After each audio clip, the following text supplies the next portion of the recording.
I've been warning for weeks that the market was on the edge of a massive correction, and now it's starting to happen. I'm going to make the case why. You may need to get out now. Plus, tonight's show is brought to you by Immunoprice Antibodies. You can find them on the NASDAQ under symbol IPA. And the stock has been a massive winner. Every time we feature them on the show, the stock surges higher in the days following. Stay tuned to the end of the show or check out the pinned comment for more information because we've got their latest news. And this is one company that's on the move. Now, let's turn to Bloomberg where we picked today's story up because I want to show you some markets that make the news, not the other way around.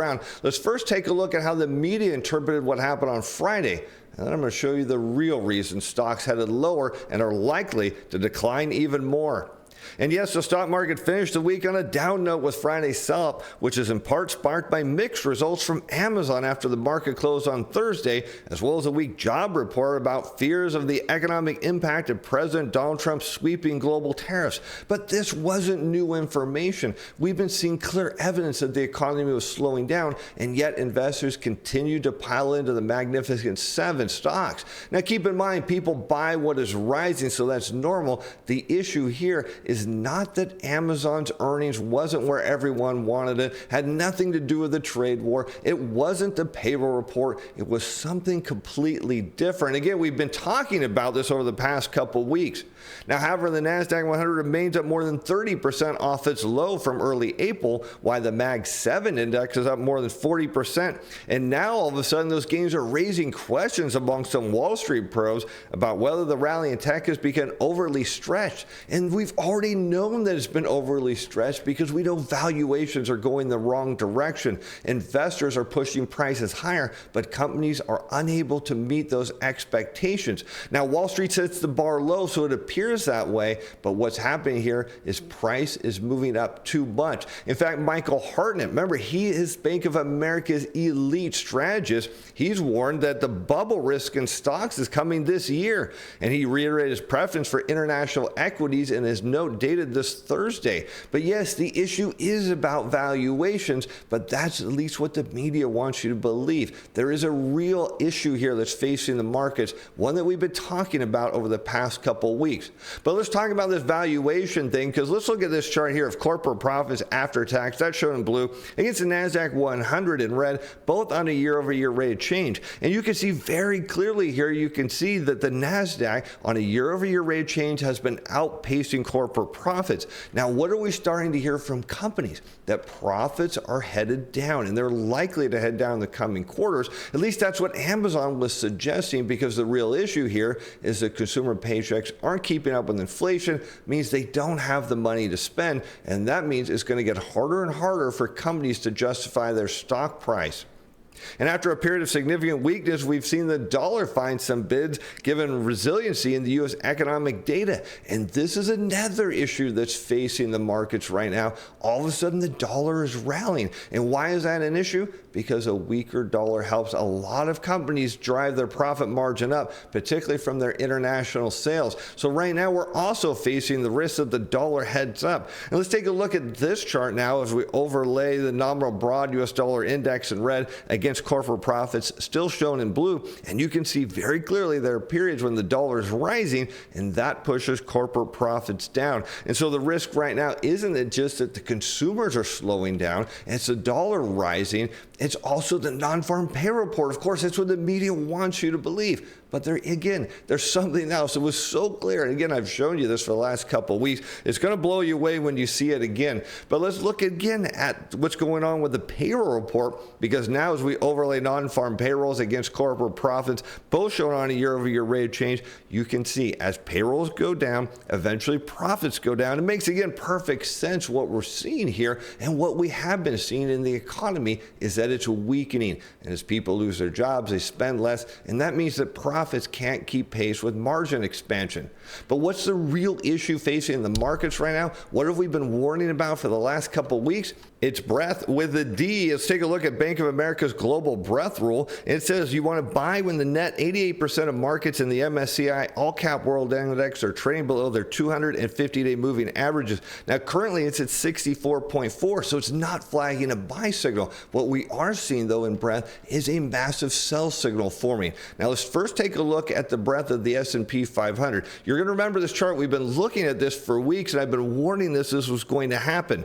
And what you're looking at is a percentage of S&P 500 stocks trading above their 50-day moving average, which is just under 50%. Now you can see it's very clearly been going down, and this is a major warning sign for the markets. We've been saying that this is what's going to drive price lower, because what you see happen here is price follows breadth. So if breadth starts to decline, next thing you know, price is heading right behind it. You can see that very clearly. Now, if you haven't heard about this yet, you know I have a couple different trading reports, and we've just added something cool. We've taken swing trading to the next level. It's called our Metre strategy, and this is an advanced trading system that combines 9 professional trading strategies into a single intelligent signal generator. It provides 31 times more frequent buy signals than each individual strategy on their own. In fact, our multi-strategy uses the Bravo 9, turtle trading, a 200-day moving average cross, the golden cross strategy, trend pullback, RSI divergence, a 520 EMA cross, channel trading, Fibonacci retracement to generate its signal. It targets a 2 to 15-day hold period. It generates around 155 signals per year, and its success rate is around 55%, which is unheard of. Now, if you want to get in on this, it's currently available to all of our subscribers, either report at no additional charge. Grab those links in the description below. Use those coupon codes for your free 30-day trial. Now, let's take a look at the S&P 500, because what's happened? Momentum has turned negative. Now, how do we know that? The relative strength index has started to move to the downside. The moving average convergence divergence, or MACD, has a negative cross, and even the trend is going lower. Now, this is momentum timer pro. If you like to trade the technicals, we pair them with the trend. You see one consecutive daily sell signal popped up, and what do we note with machine positioning? Well, looking at our fast algorithm here, they've started to back off. Now, remember, we run a historical overlay, so we anticipate where the machines are going, and what we're seeing here is if price continues to decline, the machines are going to start selling out of some of those long positions, and that is a major risk for the markets right now. But if you look just at the chart alone, it doesn't put any red flags up. You just see a mild pullback below its 21-day moving average. But if you look at this as a correction, you're talking about a move on SPY down to 599, maybe even its 200-day moving average. Now, if it pulled down here and held support, that is a bullish indicator. But look, if breadth continues to fall here, the risk is the markets are likely to head lower. And on one hand, this doesn't make any sense, because we just talked about last week how 40% of companies were out of their corporate share buyback blackout window. Even more companies are now, because it's about economic fundamentals, and for a lot of companies in the market, it's not working to their advantage. Now, let's talk about the breadth of the NASDAQ 100. We see the same thing happening here on this chart. Breadth was weakening again. We've been warning about this for weeks, and right now only 72% of NASDAQ stocks are trading above their 50-day moving average. If that continues to weaken, look for price to go right down alongside it. And how about momentum? Is clearly moving to the downside. The RSI, the MACD, and the trend are confirming that. Machine positioning on our models are starting to back off here. But again, if you take a look at the price chart, you don't see any alarms just yet. And that's the risk here, because again, we could face a pullback all the way down around 528. Again, same as the S&P, the risk again further dropping down to its 200-day moving average, setting up what could be a great buying opportunity. But let's talk about the Russell 2000, because if there is a red flag in breadth, it is the Russell 2000. And this is the issue here. We talk about how not all companies are benefiting from this economy. It's the same true with consumers. Not everyone is winning. And the fact that you're seeing the price of small company stocks plunge, well, that is the biggest red flag. Let's take a look, because right now only 38% are trading above their 50-day moving average. You see breadth is plunging. That means price is going right alongside with it. Now, our Metre strategy did put on a trade on this on the 30th. It did get stopped out the same day, down 1.89%. And one of the key things there is you got to use risk control when you trade. And again, we tell our subscribers to do that. We give them risk control levels, and we update them along along the way. But right now, momentum pushing to the downside, 3 consecutive daily sell signals, I should say. Let's take a look at the charts here, because you'll note the machine positioning is slowly backing off, and that's exactly what we would expect here. Is it didn't get up into the sell zone. In fact, it got close to it, and then next thing you know, buyers ran out of steam. It broke below its 200-day moving average. It came right down on the top of this former supply zone where buyers were at, and buyers did step in there. But if they aren't strong enough to push price up, look for this to continue to roll over and head down. Major support at 208.15. But let's talk about some of the other sectors in the market, because when we talk about energy, well, there's a bullish case as hedge funds rush in as Trump puts pressure on Russia. And then today, OPEC said, hey, we've got an output hike that's going to finish our unwinding round of cuts. So is it bullish or bearish? Well, let's talk about what the charts have to say. Again, momentum's negative here over the last couple of days. We've seen machine positioning start to back off on our fast algorithm and our slow algorithm. Remember, a lot more money trades on the slower side of those algorithms, so that is a warning sign here. But let's take a look at XLE, because what's the issue? You have a potential triple top right at its 6-month volume profile. You can't seem to break above its 200-day moving average, but you'll note that buyers have stepped in every time right around the 50-day or 100-day moving averages here. So if you're looking for a short-term play, you might get it, but keep in mind you want to be out of this or keep your stops tight on the next rally. Let's talk about the financial sector, because we warned that this thing was going to peak and roll over. What are we seeing again? Momentum to the downside. And this is something important to understand, that across the board we're seeing momentum wane, and this is an issue here because as momentum drops and breadth drops, that means price is going to go right alongside with it. Now keep in mind, a lot of Wall Street pros said finance was where to be. Well, the price chart said otherwise. We said, look, don't chase this rally.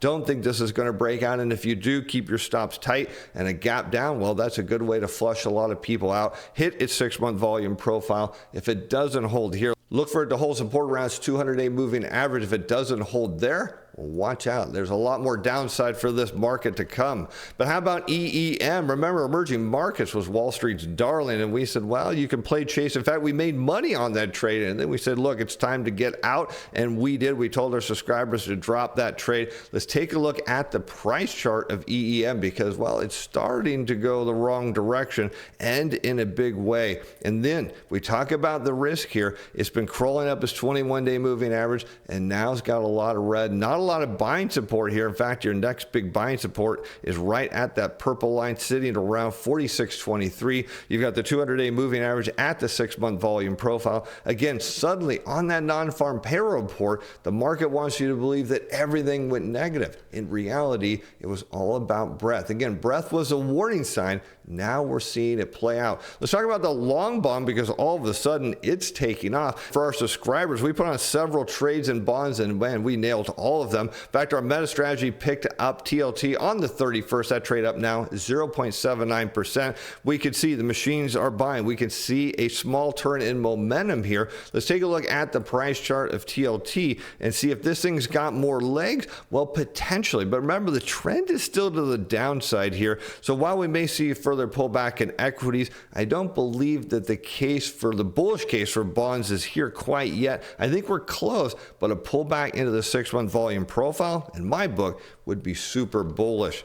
But let's talk about gold, because remember, we have not been bullish on gold, and all of a sudden the news, well, it doesn't know what to think either. But what we do know is price and momentum are moving down. Machines now are starting to sell, and we can see very clear indications, 6 consecutive daily sell signals on our momentum timer pro report. Let's take a look at GLD here, because on the end of the trade war, well, it means people are looking to sell, and I've been saying you've got 1, 2, 3, 4 tops up here, but look at the 6-month volume profile. Price got below it, tried to rally back up into it, and didn't find buyers. That's the risk here, is all these people that are buying up here could cut and run. That means, of course, your next level of support right here around 298, 297.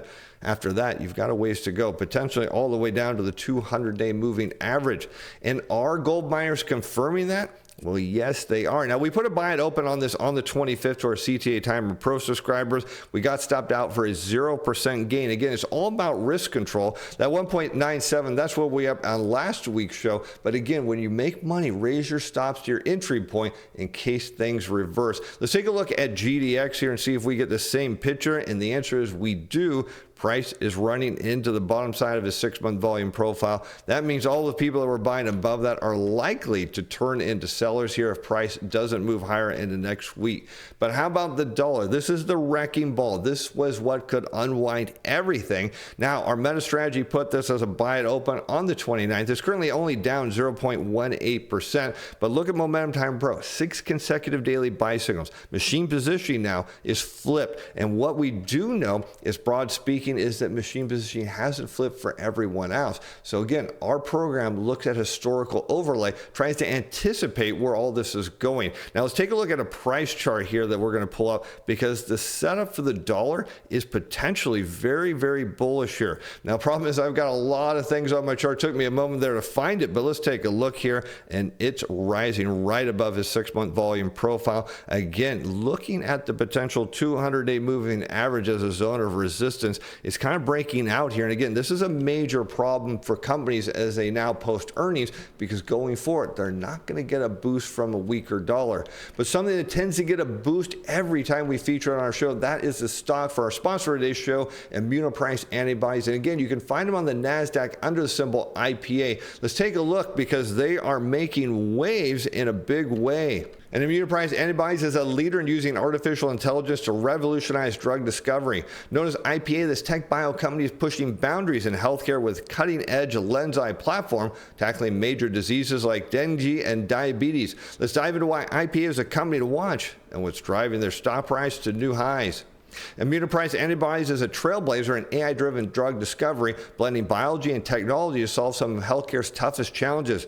With operations across North America and Europe, IPA's innovative platforms are catching the eye of the biotech world. And here's why this company is poised for even more growth than it's already seen.